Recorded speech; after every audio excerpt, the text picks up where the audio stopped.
Hey, it's Money Month. It's still Money Month, all month, the entire month of May here at the Wisconsin Veterans Chamber of Commerce. We're talking about money. Everybody loves money. Some people have a good relationship with money, some people have a tenuous relationship with money.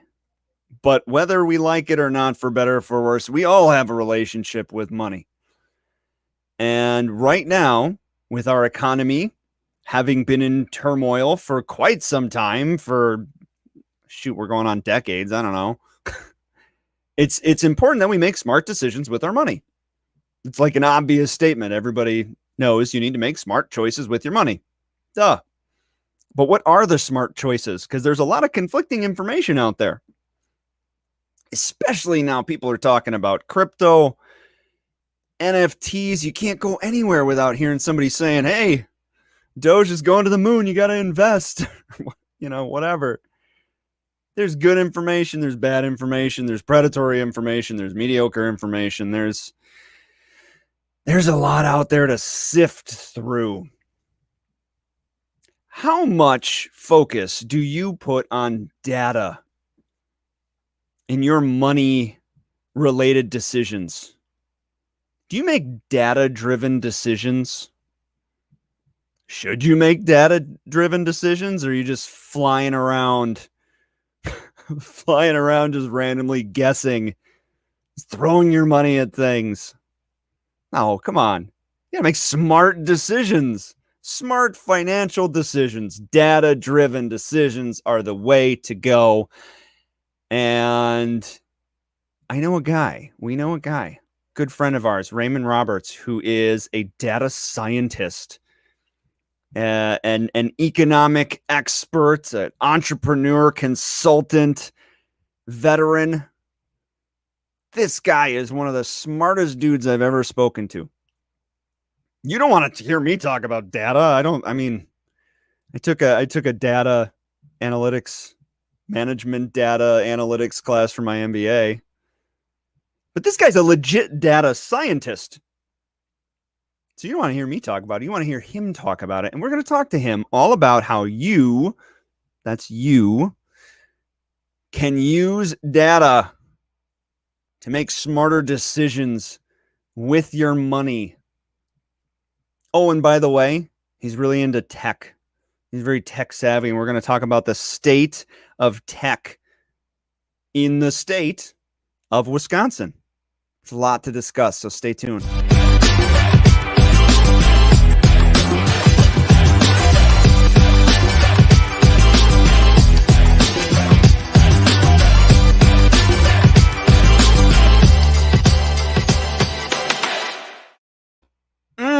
I am actually not looking forward to the day when we transition to a season 2 and have a new song. I still like the first song. I'm not sure if we're going to change that.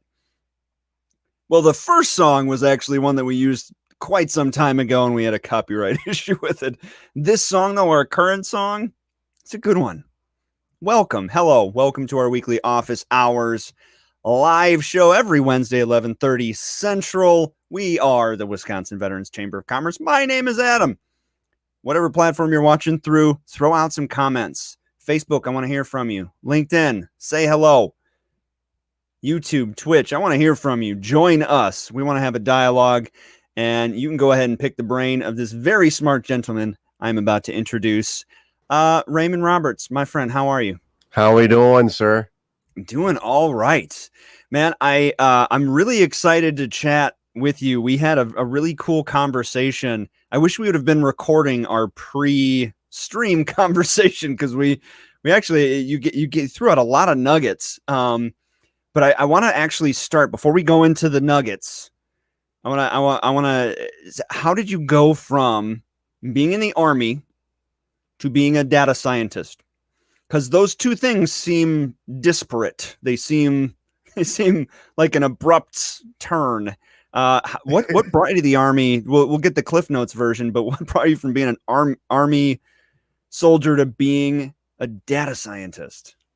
So I'll say quickly that while in retrospect, it looks like there was a plan. It was really, it was really just taking the opportunities as they came. Now I can Mm, say, looking back, hindsight's 2020.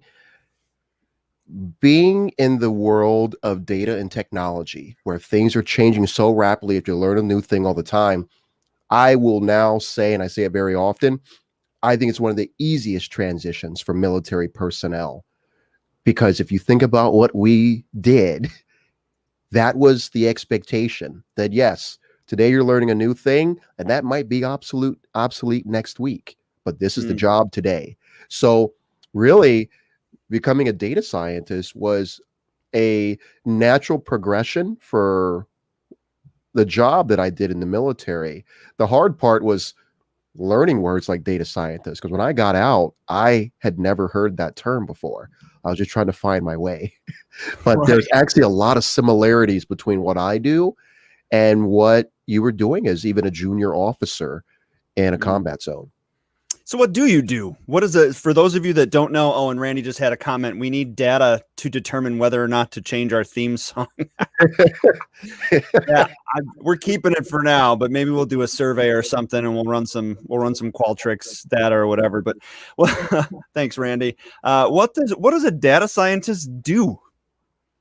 So I'm going to give you the canned answer, but then we're going to get into it later. Okay. The canned answer is a data scientist is an individual who brings insight from the data that you're persisting. Mm, They are part statistician, part programmer or coder, mhm, and they are part, call it economist or business person. They combine these three skill sets minimum. A lot of mhm, your data scientists have other backgrounds, like I've met geology backgrounds, psychology majors. They take other backgrounds and they roll this all up with that sole purpose of, okay, now because of AWS, we can store all this stuff for pennies on the dollar. How do we gain insight from all this data we're saving? That's mm. really the business. So that's the canned answer. What's the Raymond answer? So the Raymond answer is, imagine going to a party and you meet a doctor, and it's a cocktail party, you're socializing, and they say they're a doctor. I would argue that if I asked 10 people, a 60 to 70% of those people would say their response would be, cool. What kind of doctor? Okay. So here's the problem with the question for data science. It's so new. The industry is still maturing. It's still in its nascent, very baby, barely walking. So when you ask somebody what's a data scientist do, it's like asking one doctor what they do and then saying that that's what all doctors do. Oh, So interesting. Yeah. so usually when I'm working with a firm or as a consultant or as a direct hire, these are statements that I start off in the beginning, like, okay, what kind of doctor or data scientist do you need? Sure. Because what you wouldn't want to have is a hospital full of baby docs when you've got heart problems. So there's Right. lots of types of data scientists. Goes from communicating, translating the mathematics of the business side of the house, to building visualizations. Everybody loves pretty charts, Right. Right. all the way to designing the data, to building the next, model that does a better job at predicting what the data is telling you. So that's just off the top of my head. But just like medicine, there's a lot of specialties. And now companies are basically chomping at the bit to get more people, and these are solid positions to get more people in their chain of command that can analyze data and help them make data-driven decisions to make more money and to reduce overhead and whatnot. And what you're saying is veterans are, generally speaking, of course, we're not a monolith, we're not all the same, okay, before you go into the comments and start throwing eggs at me. But generally speaking, you're saying veterans are well suited to data analysis? I'm biased, but I think we're some of the best optimizers in the world. Hmm. And think about, at the end of the day, what you're trying to do in business, you're trying to optimize.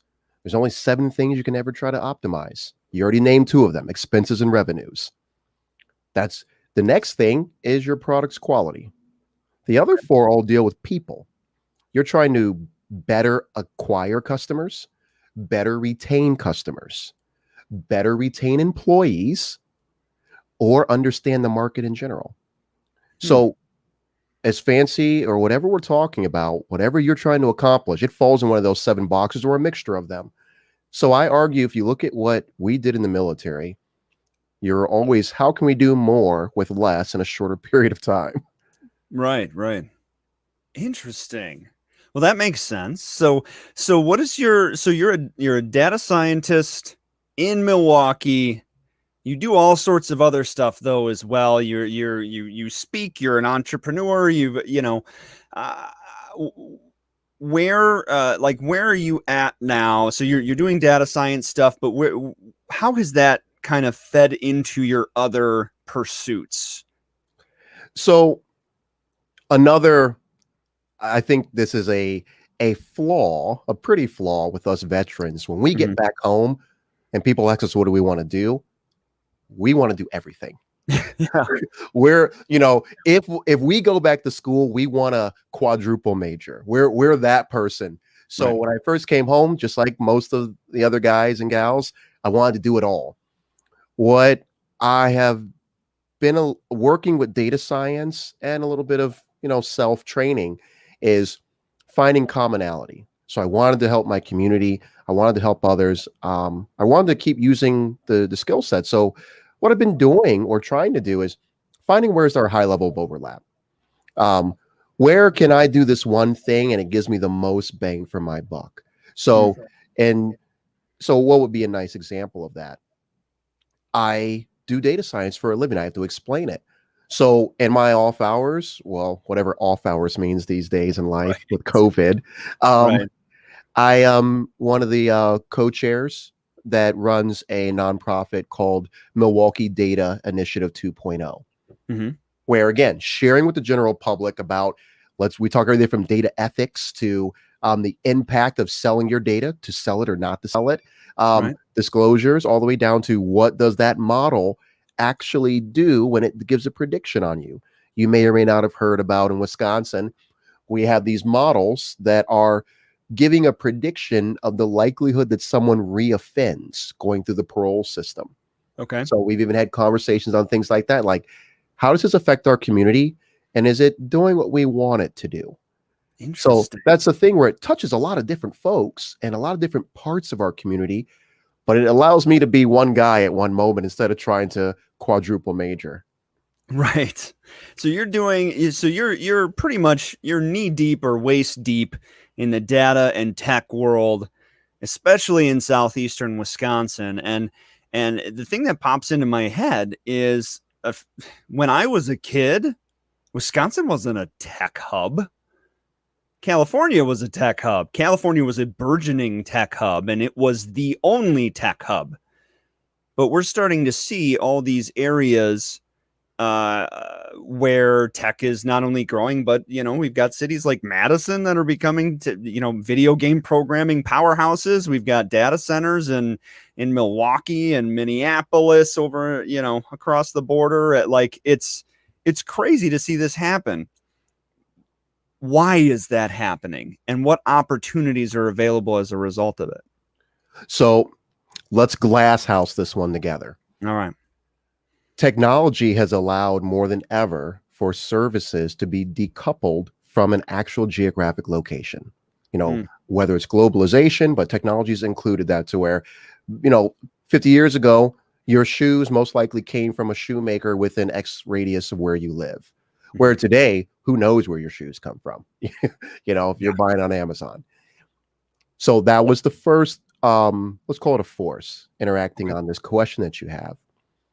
Now, the second, you mentioned Silicon Valley, where, when that first started, that was not a place that was too expensive for only the richest of the rich to live.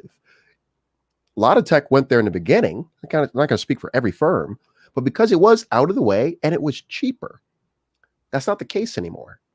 Having said that, technology, if me and you start up a tech firm, we can start it up in downtown New York Mhm. and pay, hundreds of dollars a square foot, or we could start it up, in rural Wisconsin Right. or, the Midwest, where land is probably going to be a little bit cheaper on average. So Right. that is one of your bigger forces pushing a lot of firms looking to set up shop in the Midwest. Now, when we zoom in on Wisconsin, what's magical about Wisconsin is we have a lot of subject matter expertise in industries where tech has not yet made its mark. I'm talking about agriculture, farming, um, dairy comes to mind as an example, and manufacturing. Wisconsin is still a strong manufacturing state. You look at how the state is even structured, and some of my economists is going to pour out here, but compare us to Minnesota, where I want to say, top of my head, like 70% of the population is within that MSA radius of Minneapolis in the entire state. Versus Wisconsin, it's the opposite. It's spread out across the state. Even the road structure, we are built as a logistical state to support manufacturing. So what tech people see here is, okay, we want to take tech to another place. I mean, I don't know about you, but I'm not trying to go head to head with Facebook anytime soon. But I want to make my entry into tech, find another industry, find another market. There is a whole bunch of opportunities here in Wisconsin. Again, think trucking and logistics. Logistics is a huge one for analytics jumping in, and people are doing great, and they're still showing room to go. Right. So that is my argument for why you're going to continue seeing an attraction pull to this area. Cheaper land and access to subject matter expertise in industries where analytics and technology has not really yet been applied. And what does that mean to the tech? What does that mean to the aspiring data scientist, or the data scientist, or just the CS major that, or even the veteran that has an education or a certification in that area that is looking to, where do we relocate? Why Wisconsin? I mean, there's all these things, but what opportunities are being made available as a result of what you're seeing here? And is it just going to continue to grow? So the first thing I'd probably say to that is there is a, if you build it, there will come process that's still happening in Wisconsin. And what does that mean? You still need schoolhouses, whatever that means, whether it's colleges or vocational entities, to provide opportunity here. As that becomes more and more known, which it is becoming known, you've got some great crews here in Wisconsin, and I don't want to name the few I know and offend the few that I didn't think to name. Right. But it's getting out that, yes, there are some schoolhouses here in this area, lots of choices. That's attracting talent, excuse me, which is attracting people seeking talent. So that build it, you will come scenario. Now to the people actually sourcing the talent, you actually have two houses. I know I'm a data scientist, but first off, the technical side of the vocations is much bigger. Honestly, for every data scientist, a firm, in my opinion, should have 3 data engineers. So you need that background infrastructure. So much opportunity for data engineers and, to your point, software developers. But let's talk about the business side, which again, I think military personnel are so well suited for. Program managers, product managers. A lot of us forget, or maybe we never knew, that that project management was actually created by the military, the U.S. military.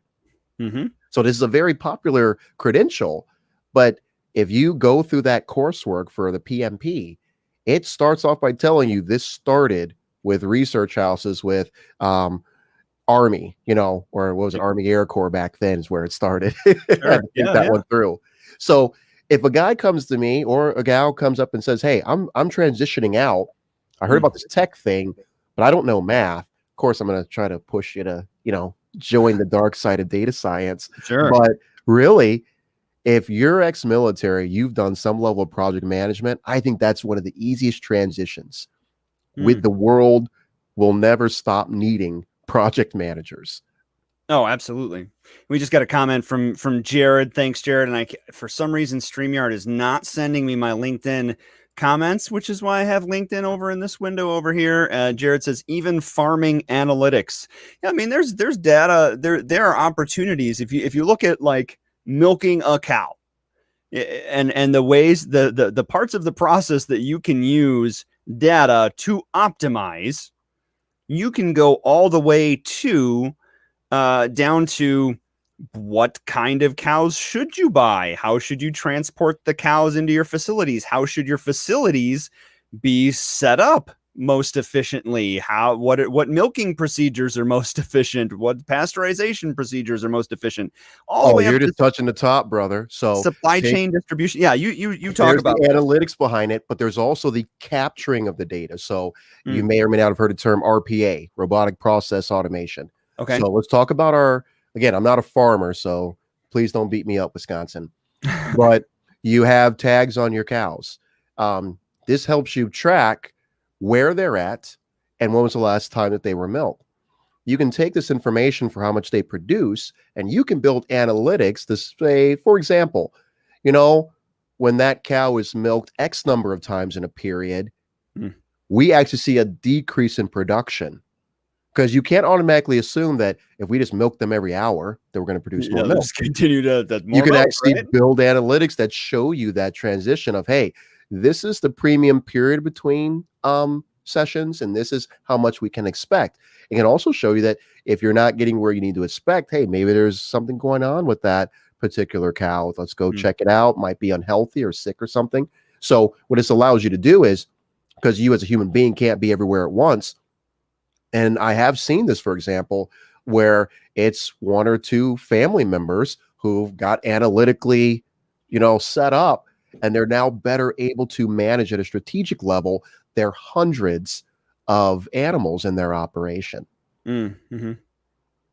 I mean, there are points where data can impact and make improvements up and down the entire process, and not just on the cows and the acquisition of the milk and what you're analyzing and when and how, all the way to the distribution, the supply chain that gets it into people's mouths, but also the employees. uh, I mean, there's an endless supply of opportunity for data to be used. Nicole just chimed in on LinkedIn. She said, "Very interesting." It is very interesting. So how does all of this then? Because we did promise we'd talk about the average consumer. So let's say I'm sitting here at home watching my favorite live stream brought to me by the Wisconsin Veterans Chamber of Commerce. Big fan. I'm watching Adam and Raymond talk. And I'm saying, this is really interesting, but how does this apply to me, average Joe consumer? How can I use data to make my money situation better, Okay, so to make your money situation better, or business or career, whatever? well, so here's what I would start with. You said it earlier. I like the word you use, monolith. We're not all the same. So what I argue while we're going to talk through this, the first step is always having a serious heart-to-heart with yourself about what matters to you.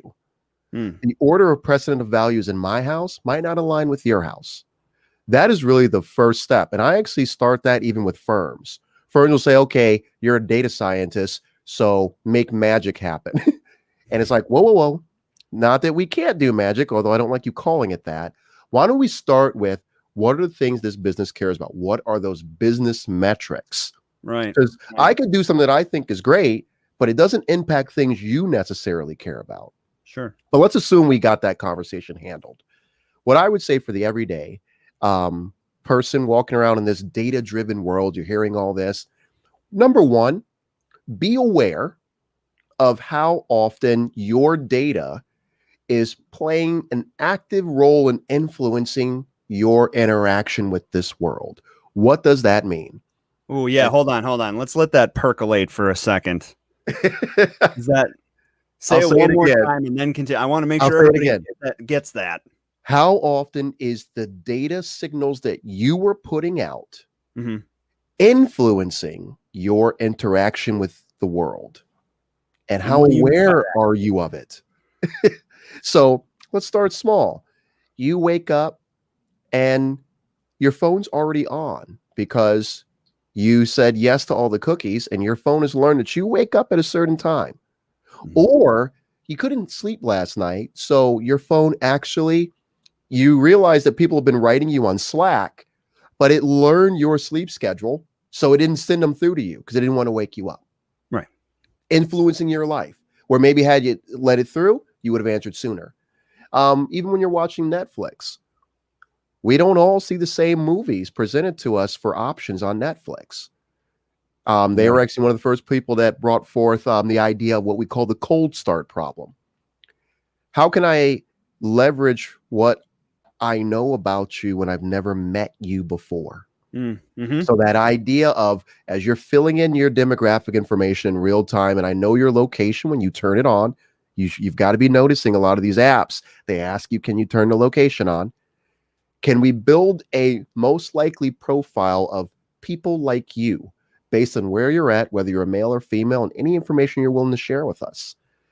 Based on that, they're building a presentation that is not catered specifically for you, but for people like you, which is why I don't like the word personalization so much as the word precision. It's people like Adam. So, okay, you get in your car, you drive to work. Before COVID, we had commutes. There's papers, actually, great papers to read if you're like geeking out, about how Google and Waze is actually changing traffic patterns. Think about it. Interesting. Yeah. If it's controlling whether we get out of so we don't have roadblocks and stuff like that, neighborhoods that used to be relatively quiet and low car volume are now getting that new volume. It's actually recreating how we move and how we go. Places where a business might not have been that viable, now it has traffic. Yeah. Google is literally changing how your city looks. Yeah. In the middle of a neighborhood that now people are detouring through. So if you think about it, Google is changing how your neighborhood looks or how your city looks just by telling people where to drive. These kinds of awarenesses. Who is using your data and making money off of it? And again, coming back to your values, to what level do you care? Interesting. That you just blew my mind. But I think, having recently watched what's that Netflix documentary about the social dilemma? Yes. Thinking about all the ways that data is being used to just advertise to me alone.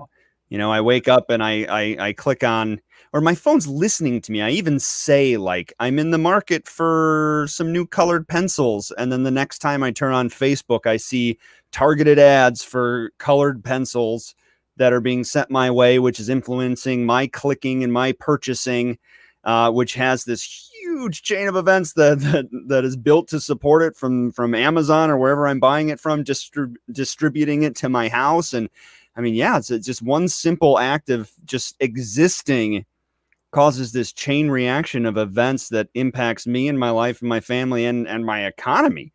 So what do you do? I mean, we have people that are trying to get us to spend money aggressively through our phones, which we're connected to all day. Do we just opt out? Do we go incognito? Do we never share our location? Or is there a happy medium? Because I would love to get things that are more catered to my tastes. Right.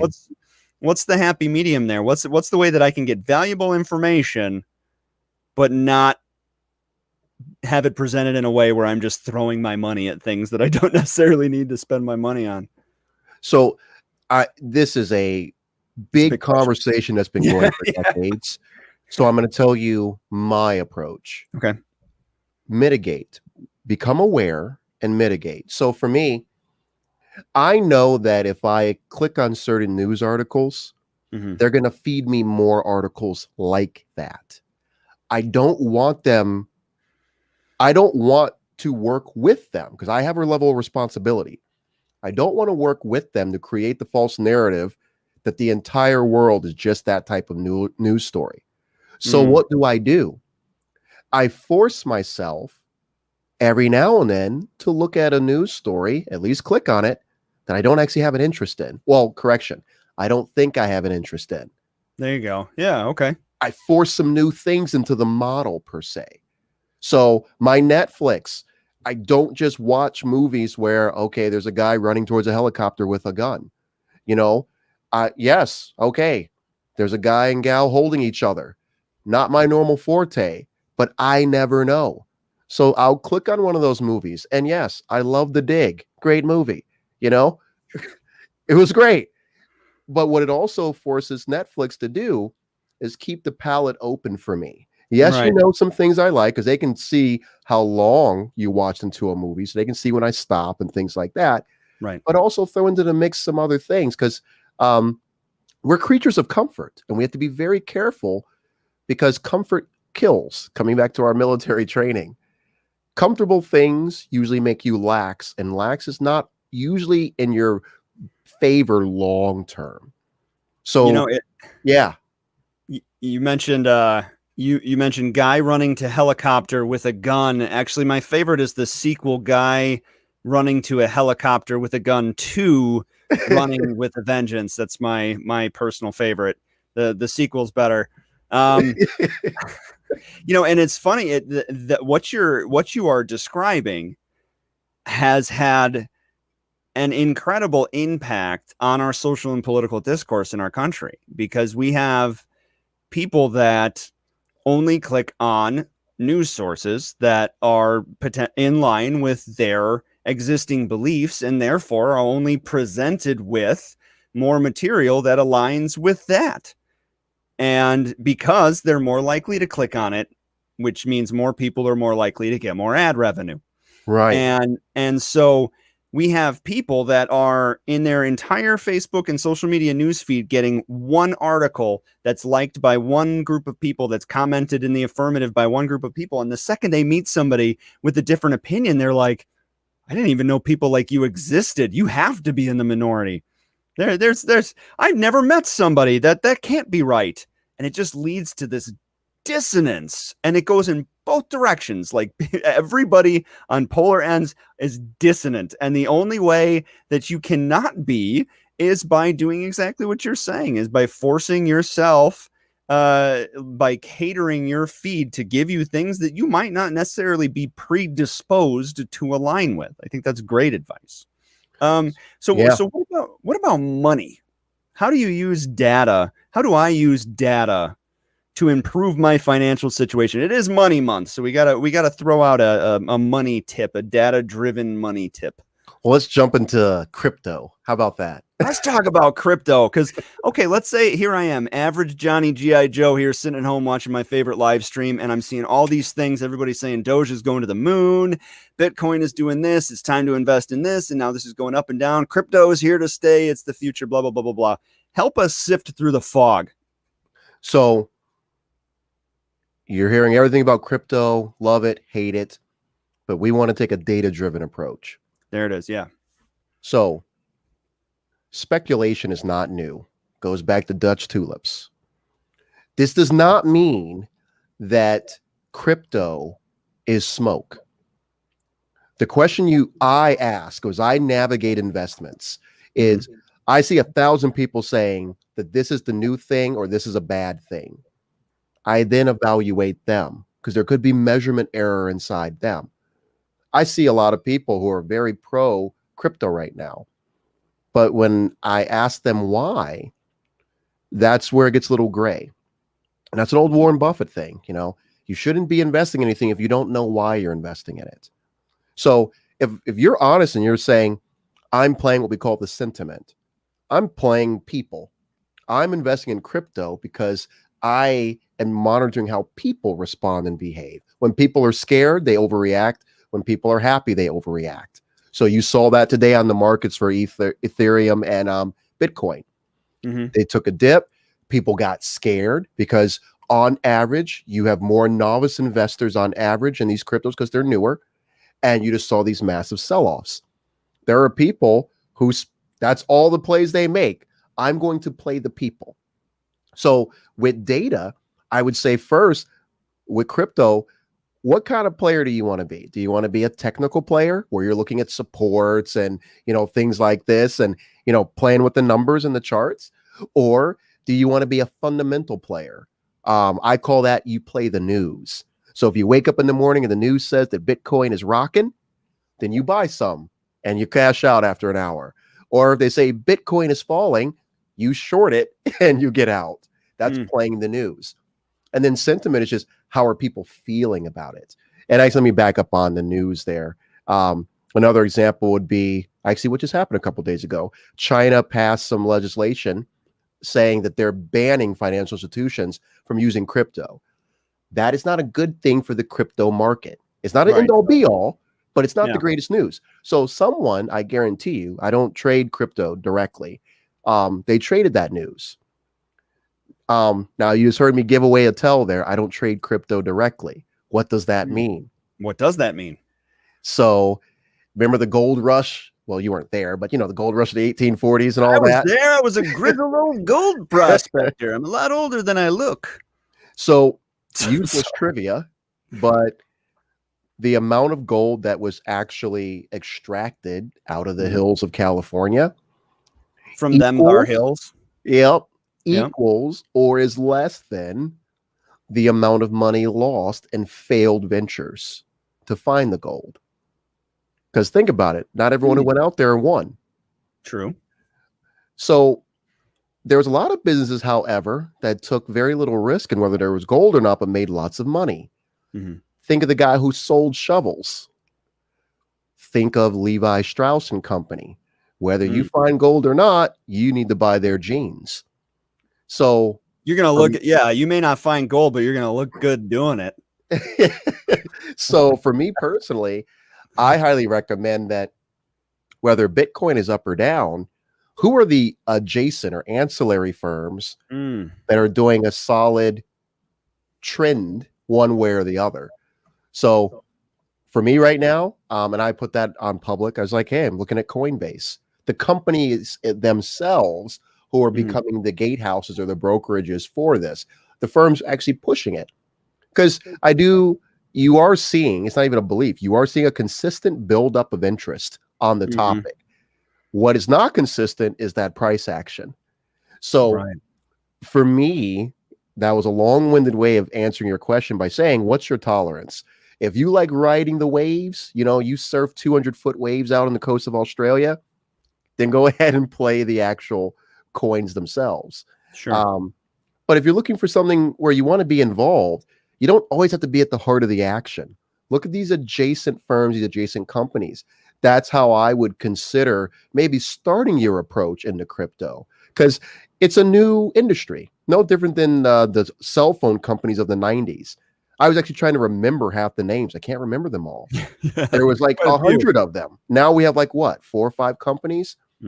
You're going to see some stability through growing pains come with crypto, and really the technology under the hood. I know we keep saying crypto, but it's really the technology, the blockchain. Right. So what you're saying is you don't necessarily, so there's a gold rush right now, and there's a lot of speculation. There's a lot of rumors. There's gold in them thar hills, and everybody's trying to make their way west right now.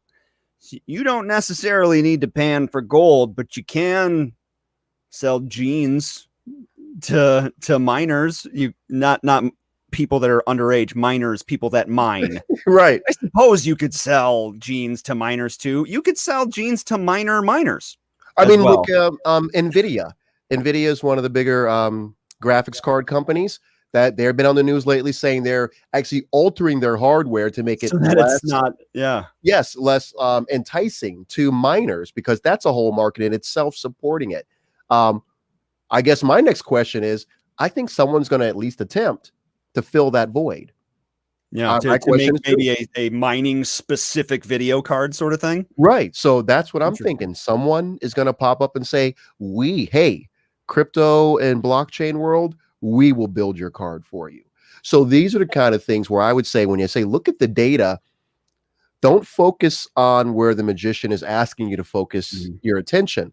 Step back and look at that bigger picture and try to see what part of it, if any, you can make comprehension of, and go where it leads you. Right on. Yeah, that's a great idea. So like sell the shovels maybe, or invest in the iron that's used to make the shovels or whatever, the wood. Or write stories about the West, whatever suits you personally. I think there's a lot of opportunity to, like, if you wanted to coach people on the basics of crypto right now, you probably make more money on that with a paid course than you would actually dealing with crypto, unless you're like a pro. I guarantee you someone right now is giving a presentation on to a group of people who don't like the idea of crypto. and Right. telling them why they should, think twice. Same time, there's another guy preaching to a people who love crypto, and he's telling them what you should be aware of. There's always different views and approaches that are necessary. And they're both getting paid too for those presentations, by the way. Right. But coming back to our individual investor, you should be curating that data for yourself. So if you are, I love blockchain, and anyone who says blockchain is good, I consume their material, you're not really doing yourself a favor. You're just hearing what you already want to hear. You should be targeting those sources, saying, we think we have reasons to beware. Worst case scenario, they don't have what they claim they do, and it confirms your current approach. Right on. It's really a diversity program for your investment profile. Right. Yeah. Don't put all your eggs in the crypto basket. Don't close your 401k and buy Doge right now. Don't do it. I'm not even going to go that far. I guess really what I'm saying here, we're talking data. Make sure the data you ingest is diversified. Make sure you're getting it. Make sure you're getting it from different angles, just to make sure you're still good with your thing and your approach, your tact. And the short plays, it's not going to keep you always where you maybe want to be with your money. But if you look over the trend of time, I think you're going to find yourself weathering the storms a little bit better. Right. Raymond, that's great advice. It's great advice for life. Should get your information, your data, whatever, from diversified sources in a diversified fashion. I feel like we could talk for hours, but we're kind of rounding third and getting waved on home here. So do you have any final thoughts? And we're going to have you on the show again sometime, obviously, but do you have any final thoughts? Anything that you want to share with people that might be watching? We did have a comment. Jacob from Facebook says it's excellent advice, Adam. Thank you. I don't know if I gave any excellent advice. Raymond did, though. My goodness. And then somebody on Twitch, obviously trying to sell, want to become famous by followers and viewers. This blah, blah, blah, blah. Give me a break. Give me a break. Get out of here. But appreciate everybody's comments from LinkedIn, from Facebook, and heck, even from Twitch, if you're trying to spam us. We appreciate you participating in this. Raymond, do you have any closing thoughts? Anything that you want any viewers to understand, viewers or listeners, about data and their money and their opportunity? I would say just to reiterate the one thing we said there, that, it's not just about being a math geek or something like that. We need people here. You are needed to present the data. You are needed to communicate the data. So product managers, program managers, I really believe that there is a place for everyone with technology and where it's taking us. And I only see it doing very impactful things for the Wisconsin area. Awesome. Good stuff, Raymond. I'll ask you to hang on the line here for just a second. Appreciate you joining us. Man, there's a lot of really great info in there. We're going to have him on again on the show for sure, because he's super insightful dude. We talked about tech. We talked about data. We talked about money. We talked about crypto. We talked about Levi Strauss jeans and how good they make gold prospectors look. They're fashionable, whatever. Okay, maybe we didn't exactly talk about that. But appreciate you joining us. See us every single Wednesday, 11:30 a.m. Central on Facebook, LinkedIn, YouTube, and Twitch. Please, if we provided some value for you, give us a subscribe, give us a like, give us a comment. We love to hear from you, and we hope to see you again. Until next week, my friends, happy Money Month from the Wisconsin Veterans Chamber of Commerce.